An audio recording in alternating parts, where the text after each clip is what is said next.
हमने पिछली कक्षा में यानी पिछली क्लास में हमने देखा था बायोलॉजी का फर्स्ट चैप्टर जैव प्रक्रम, जिसमें हमने देखा था जैव प्रक्रम किसको कहते हैं।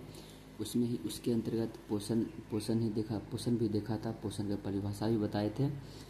और पोषण कितने प्रकार के होते हैं, पोषण 2 प्रकार के होते हैं, स्वपोषण और परपोषण, ये भी हमने बताया था। और पोषण के प्रकार में भी हमने 3 प्रकार का परपोषण बताया था। आज हम देखेंगे अमीबा में पोषण। आज हम देखेंगे अमीबा में पोषण यानी न्यूट्रिशन इन अमीबा। अमीबा किस तरह से अपना भोजन ग्रहण करता है, अमीबा में किस तरह अमीबा में भोजन का किस तरह से पाचन होता है, वो आज हम इस वीडियो में देखेंगे। जो अमीबा जो है, पहली बात अमीबा में हमें ध्यान रखनी ये होती है कि अमीबा एक कोशिकीय जीव होती है। एक कोशिका मतलब इसके अंतर्गत एक ही कोशिका रहती है, एक ही कोशिका के अंदर वो भोजन ग्रहण करती है और भोजन का पाचन भी होता है और अवशिष्ट पदार्थ भी बाहर उसे अपने कोशिका झिल्ली के द्वारा निकाल देती है। चलिए देखते हैं अमीबा में पोषण। सबसे पहला जो अमीबा है, अमीबा में सबसे पहला पॉइंट ये है, अमीबा एक कोशिकीय जीव होती है। ये माइक्रोस्कोप के द्वारा विस्तृत फोटो है, थोड़ा बड़ा फोटो है, इसलिए इतना बड़ा दिखाएं ताकि आप लोगों को समझने में दिक्कत ना हो। अमीबा जो है एक कोशिकीय जीव है यानी यूनिसेलुलर ऑर्गेनिज्म है। इस अमीबा ये जो उठा हुआ भाग देख रहे हैं, इसके द्वारा ही अमीबा अपना भोजन ग्रहण करता है। इस उठे हुए पार्ट को यानी उभरे हुए पार्ट को हम पुटपाद कहते हैं। क्या कहते हैं? पुटपाद कहते हैं यानी सीडोपोडिया कहते हैं। क्या कहते हैं? सीडोपोडिया कहते हैं। और अमीबा के अंदर एक केंद्रक होती है जिसे न्यूक्लियस कहते हैं। और जो अमीबा के बाहरी जो एक लेयर होती है उसे कोशिका झिल्ली कहते हैं। कोशिका झिल्ली क्या करती है? जब अपशिष्ट पदार्थ जब अमीबा भोजन ग्रहण करता है तो उस भोजन के पाचन के बाद जो अपशिष्ट पदार्थ बचता है वह कोशिका झिल्ली के बाहर निकाल देती है, इस कोशिका झिल्ली का काम है। और जो अमीबा के लिए उपयोगी पदार्थ होता है वो कोशिका झिल्ली के द्वारा अंदर चली जाती है। जो उपयोगी पदार्थ होता है वो कोशिका झिल्ली के अंदर चली जाती है। अब अमीबा जो आकार होती है, अमीबा का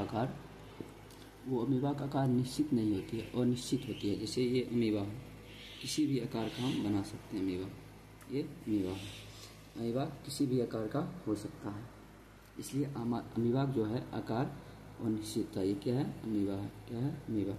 अमीबा के बारे में 2-3 पॉइंट हमें लिखना होगा। तो पहला पॉइंट लिखेंगे, ये कैसा होता है? ये एक कोशिकीय जीव होता है। एक कोशिकीय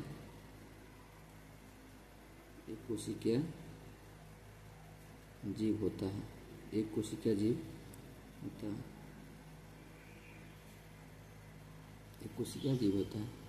इसका आकार अनिश्चित रहता है। इसका आकार क्या रहेगा? आकार जो है आकार अनिश्चित रहता है, मतलब निश्चित नहीं होता है। अनिश्चित रहता आकार अनिश्चित, मतलब ये अमीबा है किसी भी आकार के, ये भी अमीबा हो गया, किसी भी आकार हो सकता है, इसलिए इसका जो आकार है अनिश्चित होता है। क्या होता है? अनिश्चित होता है। और अगला पॉइंट लिखे हैं, अमीबा जो है एक कोशिकीय जीव होती है। अमीबा का आकार अनिश्चित होता है। और अमीबा कहाँ मिल सकता है? अमीबा जो है वो नमी युक्त मिट्टी में, यानी गीले मिट्टी में, नमी युक्त मिट्टी में मिल सकता है, नमी युक्त मिट्टी में। और कहाँ मिल सकता है? तालाब में। कहाँ में? तालाब में भी मिल सकता है और झील में और नदी के आसपास हमें अमीबा देखने मिल सकती है। अगर हमसे अगर कोई पूछे अमीबा कैसा जीव है, तो हम बोलेंगे अमीबा एक कोशिकीय जीव है। अमीबा का आकार क्या होता है? अमीबा का आकार अनिश्चित होता है। अमीबा कहाँ में मिलता है? अमीबा नमी युक्त मिट्टी में मिल सकता है और तालाब के आसपास मिल सकता है, झील में मिल सकता है या नदी के मिल सकता है। मतलब जहाँ पे गीले स्थान रहता है वहीं पे अमीबा हमें देखने को मिलता है। लेकिन जो अमीबा है हम उसे अपनी नंगी आंखों से देख नहीं सकते हैं। उसे देखने के लिए माइक्रोस्कोप की ज़रूरत होती है। और अगला पॉइंट ये भी लिख सकते हैं, इसे या क्या होता है, एक सूक्ष्म जीव होता है, या एक क्या होता है, एक सूक्ष्म जीव होता है जिसे हम अपनी नंगी आंखों से नहीं देख सकते। सूक्ष्म जीव होता है जिसे हम अपनी आंखों से नहीं देख सकते। इसे देखने के लिए क्या पड़ता है, माइक्रोस्कोप की ज़रूरत पड़ती है। इसे हम अपनी नंगी आंखों से नहीं देख सकते। अमीबा, अब देखते हैं अमीबा भोजन कैसे ग्रहण करता है। जैसे अमीबा का चित्र ये हो गया, किसी भी आकार का अमीबा का आकार अनिश्चित नहीं होता। मान लीजिए यहाँ क्या है, भोजन कोई रखा हुआ है, क्या है, भोजन। अमीबा इस भोजन के पास कैसे आएगा। ये जो इस अमीबा पे देख रहे हैं, ये जो उभार है, क्या है, ये उभार है। उभार जो है, ये उभार के कारण ही, उभार से ही ये गति भी करता है। ये क्या करता है, इससे गति ऐसे गति करेगा, ऐसे ये उभार के जो उभार है, इसी उभार से ये आगे बढ़ेगा और भोजन के नज़दीक आएगा। जो उभार रहता है, इस उभार का नाम देते हैं उत्पाद। क्या देते हैं, उभार का नाम देते हैं उत्पाद। यानी इसको क्या कहते हैं, सीडोपोडिया। क्या कहते हैं, सीडोपोडिया। और सीडोपोडिया से क्या करता है, अमीबा अपना भोजन ग्रहण करता है। क्या करता है, अपना भोजन भी ग्रहण करता है, और क्या करता है, यही सीडोपोडिया की मदद से, यानी उत्पाद की मदद से गति भी करता है। और क्या करता है, गति भी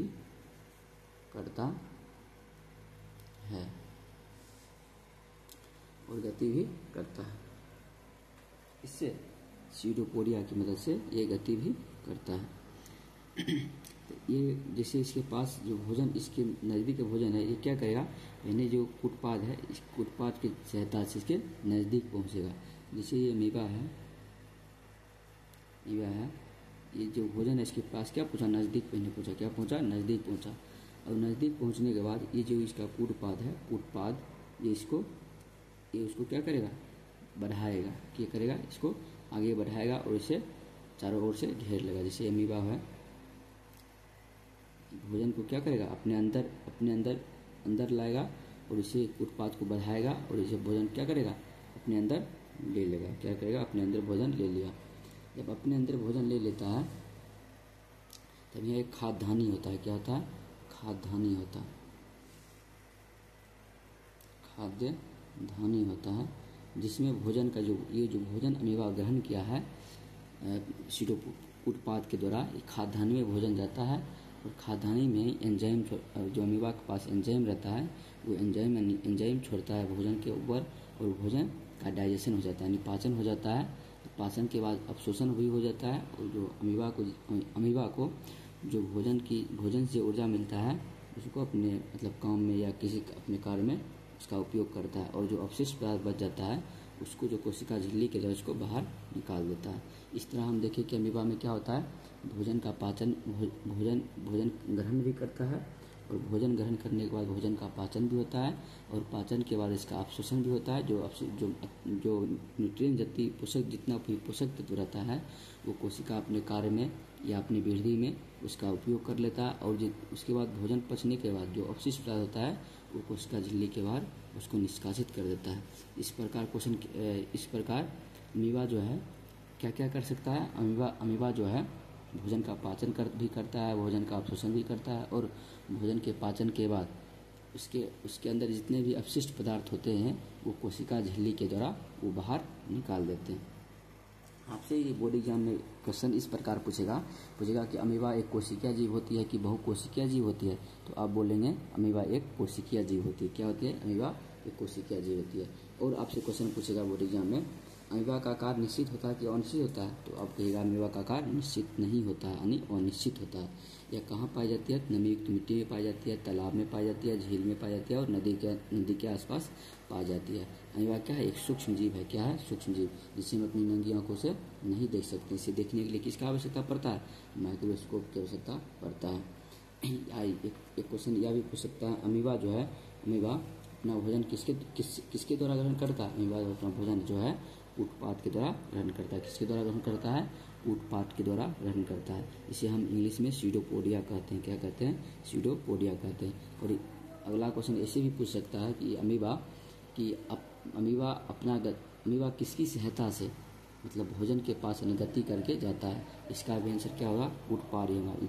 उत्पाद का दो काम होता है, एक गति करके भोजन के पास पहुंचना और दूसरा काम होता है भोजन को ग्रहण करने में ये सहायता प्रदान करता है, जिसके द्वारा अमीबा भोजन के टुकड़े को अपने अंदर ले लेता है और उसका पाचन खाद्यान्न में कर देता है। और अगला क्वेश्चन ये पूछ सकता है, अमीबा जो है अमीबा में भोजन का पाचन कहाँ होती है? तो आप कहिएगा अमीबा में भोजन का पाचन खाद्यान्न में होती है। कहाँ होती है? खाद्यान्न में होती है। खाद्यान्न में होती है। इस प्रकार अमीबा में पोषण हम देख लिए, पूरा हो गया अमीबा में पोषण। अब इससे आपको बोर्ड एग्जाम में एक भी क्वेश्चन नहीं छूटने वाली है। आपको कहेगा अमीबा में पाचन कहाँ होता है? तो खाद्यान्न में बोलिएगा। अमीबा किसके द्वारा भोजन ग्रहण करता है? जो अमीबा का उभरा हुआ पार्ट रहता है, जिसे हम उत्पाद कहते हैं। क्या कहते हैं? उत्पाद कहते हैं, जिसे इंग्लिश में स्यूडोपोडिया करते हैं। इसकी सहायता से क्या करता है? भोजन को अपने अंदर ले लेता है। क्या करता है? भोजन को अपने अंदर ले लेता है।